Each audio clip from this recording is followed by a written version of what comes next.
வந்து Saturday evening போல் தான் அந்த விளாக் எடுக்க ஸ்டார்ட் பண்ணேன். வேர்க்கடலை சட்னி பண்ணிவிட்டு முருங்கீரை கொஞ்சமாக இருக்குது, பொரியல் பண்ணலான்னு தான் பண்ணிட்டு இருந்தேன். முதல்ல வேர்க்கடலை, காஞ்ச மிளகா, புளி, மிளகு, சீரகம், பூண்டு எல்லாம் போட்டு லைட்டாக வறுத்து எடுத்துப்பேன். நான் கொஞ்சமாக எண்ணெய் விட்டு சைட் பை சைடு பொரியலும் பண்ணிடலான்ட்டு கீரைக்கு தான் கொஞ்சம் கடுகு, ஜீரகம், வெங்காயம், அப்புறம் ஒரு காஞ்ச மிளகா ஒரு பூண்டு போட்டு நசுக்கி போட்டு வதக்கிட்டு கொஞ்சம் அதுக்கப்புறம் கொஞ்சம் கீரையை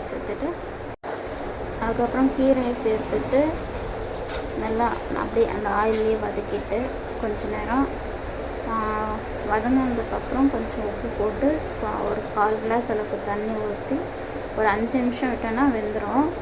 இந்த கேப்பில் வந்து தேவையான மசாலா அரைச்சிட்டு வந்துடலாம். சட்னிக்கு வந்து வறுத்து எல்லாமே ஒன்றா போட்டு உப்பு, புளி, எவ்வளோ புளிப்பு தேவையோ அவ்வளோ சேர்த்துக்கிட்டு கொஞ்சம் குறவரன்னு அரைச்சதுக்கப்புறம் வெங்காயம் போட்டு ஒரு பல்ஸ் மூண்டு வச்சு எடுத்துட்டோம்னா சட்னி ரெடி ஆகிடும். மேலே வந்து கொஞ்சம் வெங்காயம் சாப்பிடும்போது கொஞ்சம் நல்லாயிருக்கும் சாப்பிட்றதுக்கு.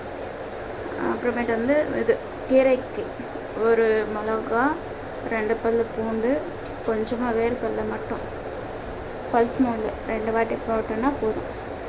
இப்போ இதை வந்து கீரையில் வெந்துடுச்சு, போட்டு இறக்கிட்டோன்னா ரெடி ஆகிடும். நான் அந்தமாரி தான் செய்வேன். நீங்கள் எப்படி செய்வீங்கன்னு கமெண்ட் பண்ணுங்கள். சாப்பாடு ரெடி ஆகிடுச்சு, நீங்களும் வாங்க சாப்பிட்லாம்.